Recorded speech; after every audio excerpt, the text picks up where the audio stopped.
is Abby. Yes. And this is Craig, the thought provoker, and we're just discussing, how you became an executive in the field that you became. So, like, how did you become that executive? I mean, I think that it came with a lot of hard work and the position of just knowing kind of what I wanted to do and working towards those goals, and then making choices as I was moving in my career on what, going in the direction and kind of always having that in mind. And then I think also knowing how to connect with people and be personable is really important as well. So yeah, that's I think where some of that came from. That's nice.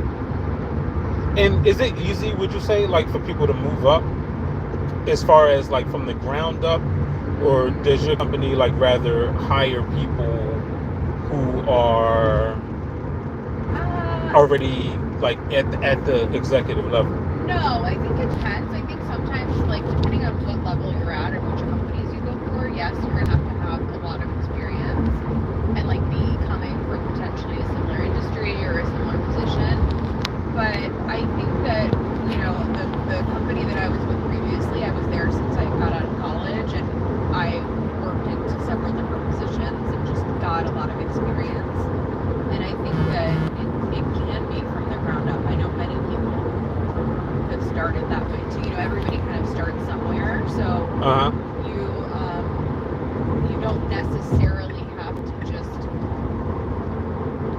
have everything in the right position all the time to be able to move into those types of areas. Especially, I think you have to be willing to maybe take risks sometimes about what you want to do or what you're willing to do,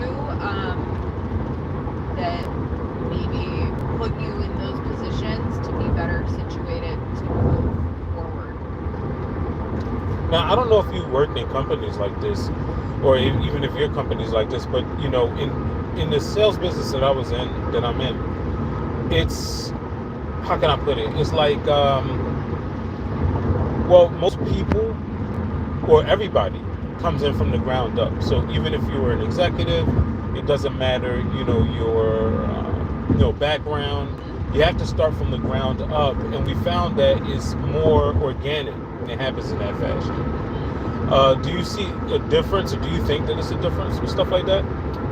I think that sometimes it's good to. I definitely think there are positions that are really well suited to people who know all of the facets of their company or their job and all of the people that work for them and report to them. I think that's definitely good. I also think that it comes with a risk, though, of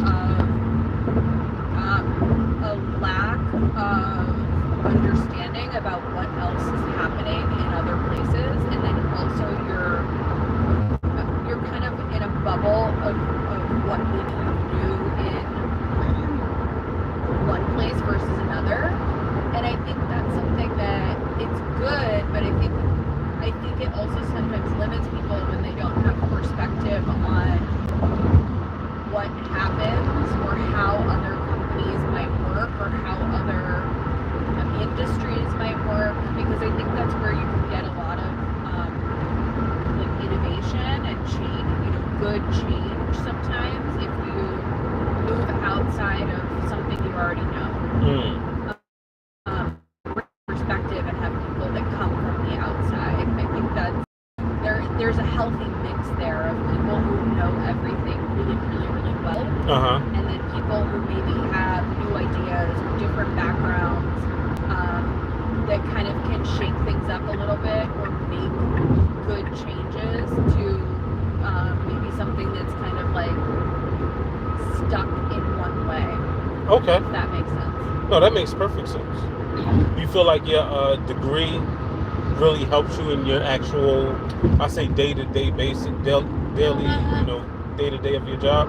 Yes and no. I have a marketing degree and I have a master's degree or an MBA. Oh, wow. And you must be really intelligent. I would say but I got them when I'm very young. Like, I finished my MBA when I was still like 25 years old, 26 Oh, wow. years old. And I think that my experience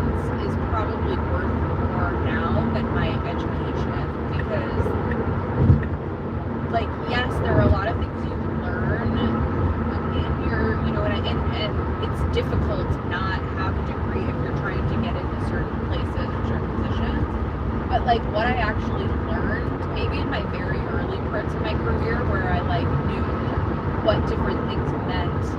We talked about, you know, marketing campaigns or like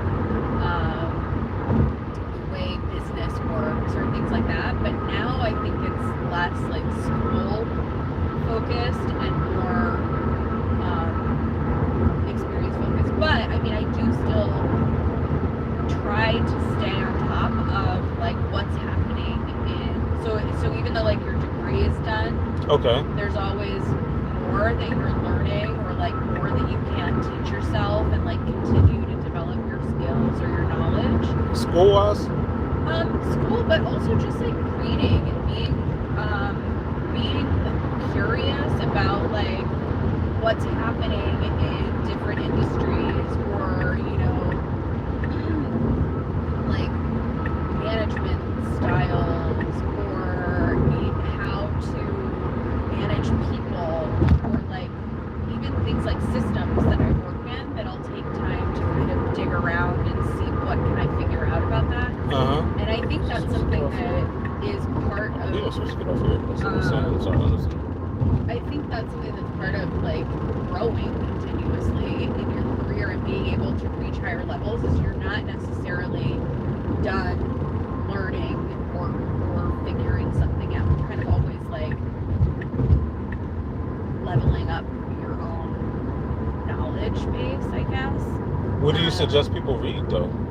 I mean, I read like I read usually like things from Harvard Business Review. I'll read things from Fast Company. I read things from like the Business of Fashion, or like more trade type of stuff. But then I also will read things that are just about like, I mean, I like to read generally, but I'll read things about, you know, just things that are happening in culture, or things that are happening in new store designs, or I don't know, like whatever kind of interests, and then also marries up to what I'm working on. Oh, okay.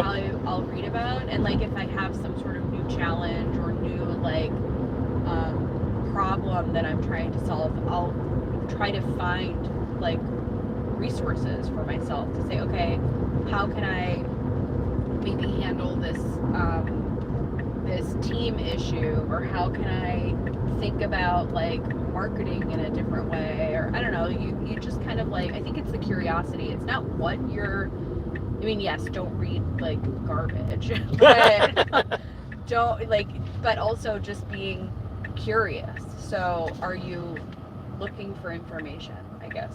I see. Is it hard to stay competitive in your field with like all of the other companies that are out there doing what you do? Yeah, for sure. I think that in any industry where you're like trying to get people's attention or sell things to people, it's very competitive, and it's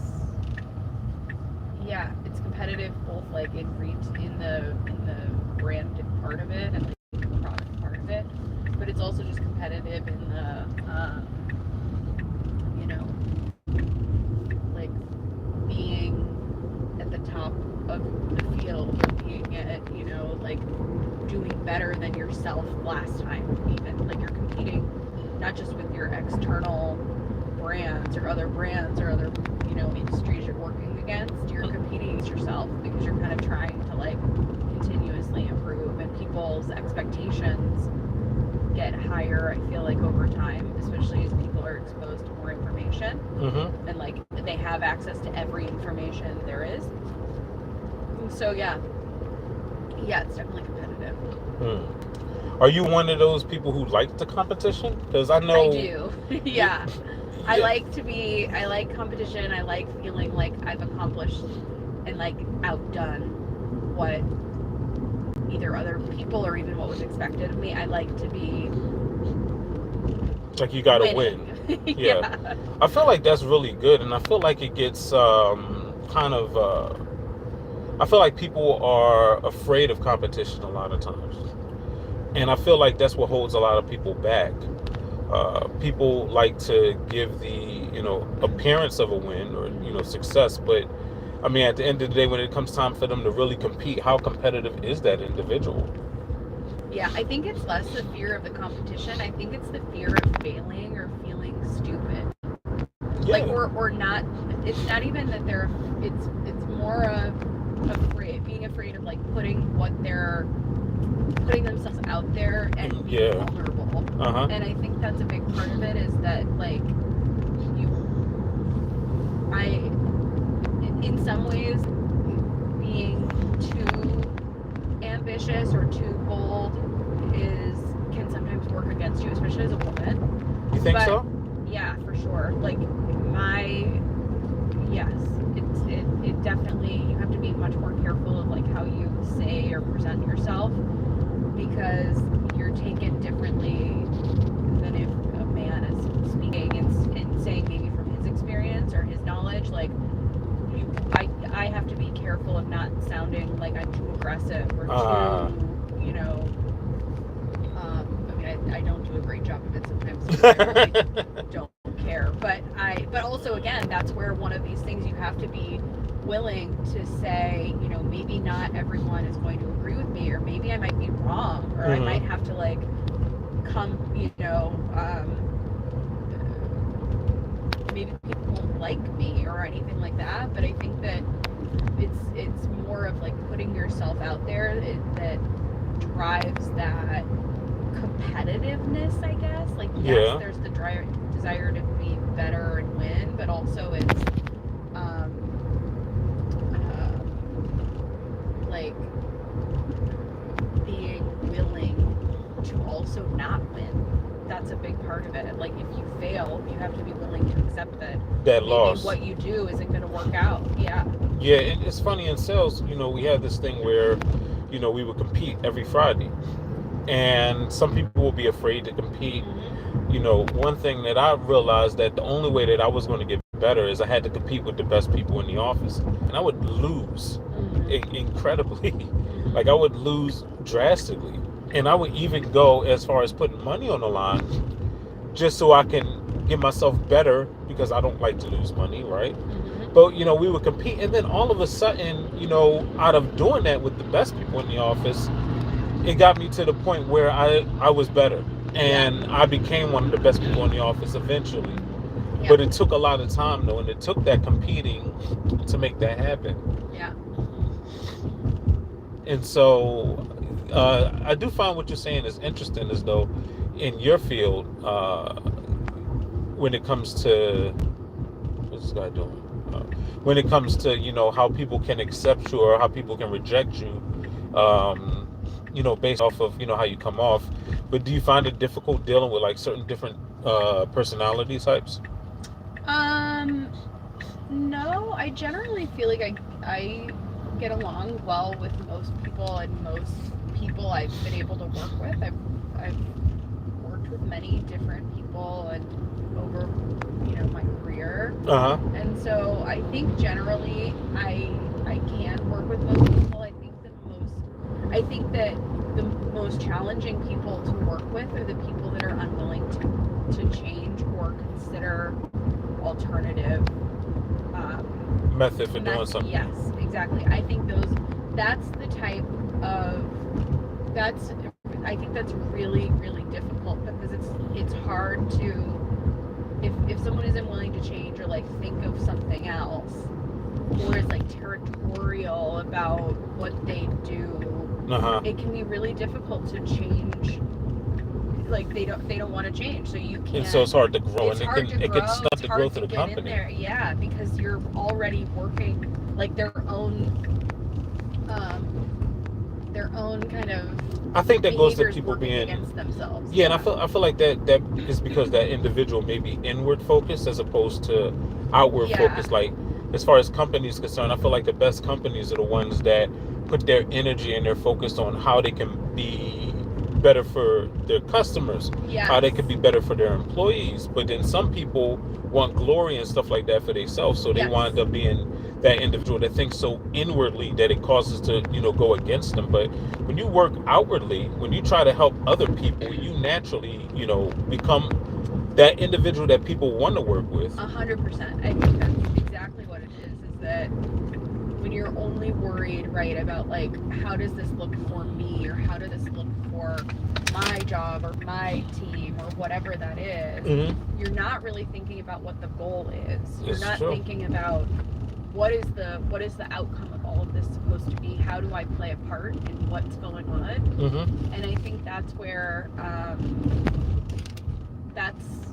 that can be really, really difficult, because how do you get someone like that? I guess you get someone like that to be accomplished by making them feel accomplished, right? And work with you by kind of like feeding the ego a bit. No, that makes perfect sense. But it's tough, because sometimes you're like, this isn't part of what the, you know. But that all goes to, you know, adapting and doing things, you know, differently than how you initially did things. It was great talking with you, dear. I appreciate that. Yeah, thank you. That's why I love what I do, because, you know, the things that you learn in. Okay. Well, it was great talking with you, dear. Great, thank you. All right, and